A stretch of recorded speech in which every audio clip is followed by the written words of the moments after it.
नमस्कार दोस्तों, मैं वरुण कौशिक। मैं स्वागत कर रहा हूं मेरे YouTube चैनल पर। आज का वीडियो का टॉपिक है एक ऐसी मिस्ट्री जो भारत के इतिहास में काफ़ी मिस्टीरियस रही है और जो इतिहास है उसको उसने काफ़ी बदला है। मैं बात कर रहा हूं हमारे देश के दूसरे प्रधानमंत्री लाल बहादुर शास्त्री जी की मृत्यु के बारे में, कि कैसे वो मृत्यु एक कॉन्स्पिरेसी बन गई और एक कैसे मिस्ट्री बन गई जिसको आज तक भी कोई सॉल्व नहीं कर पाया है। तो मैं बात करूँगा कुछ तथ्यों के बारे में, कुछ कॉन्स्पिरेसी थ्योरीज के बारे में, और कैसे हम उस चीज़ को जान सकते हैं और कैसे उस चीज़ को आगे बढ़ा सकते हैं। तो आइए जानते हैं इस वीडियो में लाल बहादुर शास्त्री की मृत्यु के बारे में। मैं आशा करता हूँ आपको वीडियो पसंद आएगी, और ये वीडियो पसंद आए तो मेरे चैनल को सब्सक्राइब करें, वीडियो को लाइक करें और शेयर करें। Thank you. ये जो स्वराज आया है उसे हम मजबूती से रखेंगे ताकि कोई दूसरा हमारी तरफ टेढ़ी नज़र भी उठाकर देखे तो हम उसका पूरी तरह से मुकाबला कर सकें। मैं आपसे कहूँगा कि दो नारे आज लगें। दो नारा अगर आप लगाएं तो वही असली नारा है आज देश की ज़रूरत के मुताबिक। एक तो जय जवान का और दूसरा जय किसान का। ये दो नारे मैं समझता हूँ कि आज हमारे देश के लिए ज़रूरी हैं। एक जय जवान और एक जय किसान, और फिर उसी से सारे देश का एक जय हिंद का नारा लगता है। तो मैं आपसे ये तीन नारे आपके सामने कहता हूँ, आपसे आशा करूँगा कि आप उसे दोहराएंगे। एक तो जय जवान, जय जवान, जय जवान, जय किसान, जय किसान, जय किसान, जय हिंद, जय हिंद, जय हिंद। तो बात करते हैं लाल बहादुर शास्त्री जी का जन्म 2 अक्टूबर 1904 में मुगल सराय में यूपी में हुआ था। उनका जीवन सदा ही सादा रहा और उन्होंने एक ऐसा व्यक्तित्व जिया जिसको लोग एडमायर करते हैं और प्रशंसा करते हैं कि कैसे एक व्यक्ति जो प्रधानमंत्री बना फिर भी उसका जो जीवन था वो बहुत ही सादा और एक सिंपल लिविंग हाई थिंकिंग वाला जीवन था। बट जो घटनाक्रम हुए 1965 में जब भारत पाकिस्तान की लड़ाई हुई, उसको उन्होंने बहुत अच्छे से टैकल किया और भारत को उस जंग में एक तरह से पाकिस्तान के ऊपर विजयी मिला, जीत मिली। तो उसके बाद जो घटनाएं हुई उसमें क्या था कि बहुत सारे चीज़ें एक साथ होनी शुरू हो गई। लोग देख रहे थे कि जो अयूब खान थे उस वक्त पाकिस्तान के प्रधानमंत्री, और जो हमारे प्रधानमंत्री थे उनके बीच में कुछ चीज़ों को लेकर एक तरह से एग्रीमेंट होना था, और वो एग्रीमेंट होना था ताशकंद में। तो 10 जनवरी को 1966 में हमारे प्रधानमंत्री श्री लाल बहादुर शास्त्री जी और अयूब खान की मीटिंग हुई ताशकंद में, जिसको हम ताशकंद समझौते के नाम से भी जानते हैं।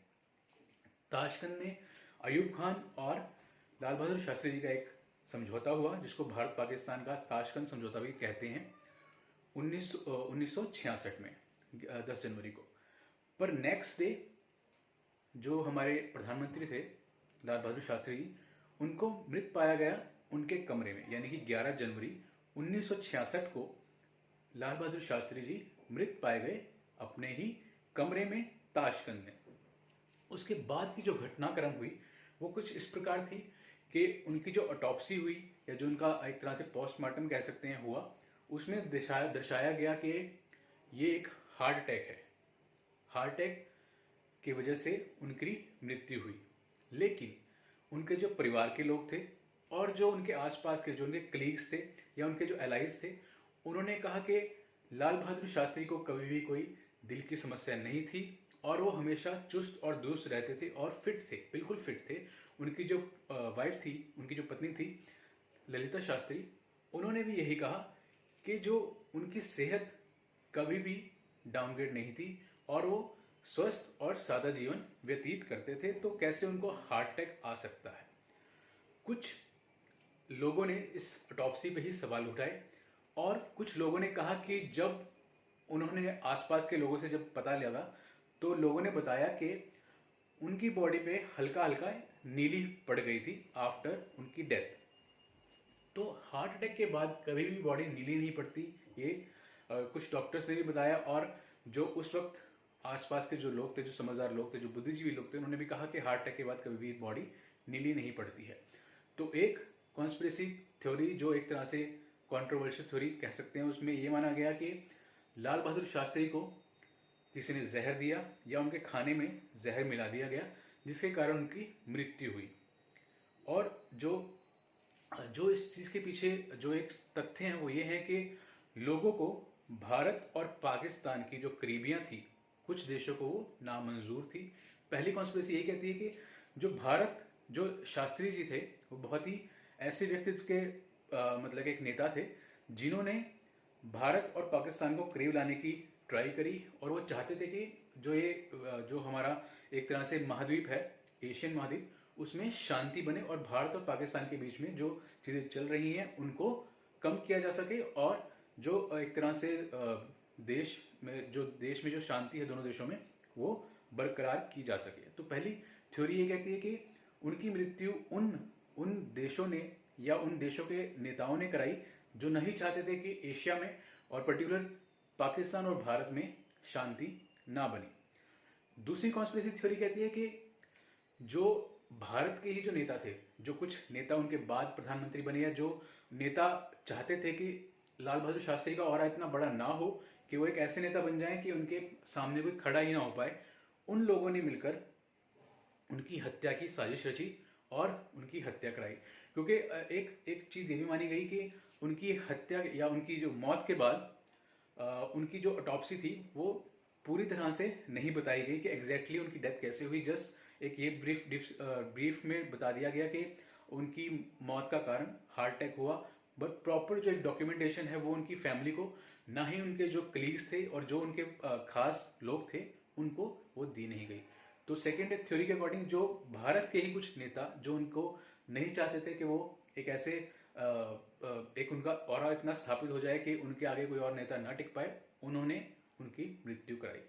और जो तीसरी एक तरह से मानते हैं कि लोग कहते हैं कि उनको हार्ट अटैक आया, बट जब उनकी बॉडी को देखा गया तो वो एक तरह से नीली पड़ चुकी थी और उनकी बॉडी पर कुछ केमिकल्स भी मिले जो एक नॉर्मल व्यक्ति जब डेथ होता है, जब उनकी डेथ होती है तो उनकी बॉडी पर नहीं मिलते। तो उनकी फैमिली ने भी इस चीज़ पर ऑब्जेक्शन उठाया कि हमें प्रॉपर बताया नहीं गया। इवन उनकी जो वाइफ थी ललिता शास्त्री जी, उन्होंने भी बोला कि हमें प्रॉपर नहीं बताया गया कि उनकी मृत्यु कैसे हुई। वो एक चुस्त और दुरुस्त व्यक्ति थे और उनको ना ही कभी कोई हार्ट की प्रॉब्लम आई थी, फिर भी उनको दिखाया गया कि उनकी मृत्यु हार्ट अटैक से हुई है। तो कुछ कॉन्स्पिरेसी थ्योरीज या कुछ ऐसी कंट्रोवर्शियल थ्योरीज हैं जो उनकी मृत्यु के इर्द गिर्द घूमती हैं, और ये एक हत्या थी या एक नेचुरल डेथ थी, अभी भी एक मिस्ट्री बनी हुई है और कुछ राज अभी भी इस चीज़ को लेकर छुपे हुए हैं। तो मैं आशा करता हूँ कि आपको ये वीडियो पसंद आई होगी और जो चीज़ें मैंने बताई हैं आप भी उन पर अध्ययन कीजिए और देखें कि कैसे एक ऐसे महान राजनेता जो हमारे प्रधानमंत्री थे, उनकी मृत्यु किसी और देश में हुई और उनकी मृत्यु का राज अब तक भी सॉल्व नहीं हो पाया है कि वो एक नेचुरल डेथ थी या वो एक मर्डर था, एक हत्या थी, राजनीतिक हत्या थी, या किसी और देश की साजिश थी जिसके साथ भारत के एक ऐसे महान प्रधानमंत्री की मृत्यु हो गई जिनका ऑरा इतना बड़ा था कि उनको एक तरह से सिंपल लिविंग और हाई थिंकिंग का एग्जाम्पल माना जाता था कि इतनी सबसे ऊंचे लेवल पर पहुंचकर भी वो व्यक्ति इतना साधारण था। तो मैं आशा करता हूं आपको ये वीडियो पसंद आई होगी। वीडियो पसंद आई होगी तो शेयर करें, अपने विचार कमेंट में दें और ऐसी ही वीडियो के लिए मुझे प्रोत्साहित करें ताकि मैं और वीडियो ऐसी बनाऊं। तो मेरे चैनल को सब्सक्राइब करें और आपकी कोई और वीडियो पर जानकारी जानना चाहते हैं तो नीचे कमेंट में उसको बताएं। Thank you.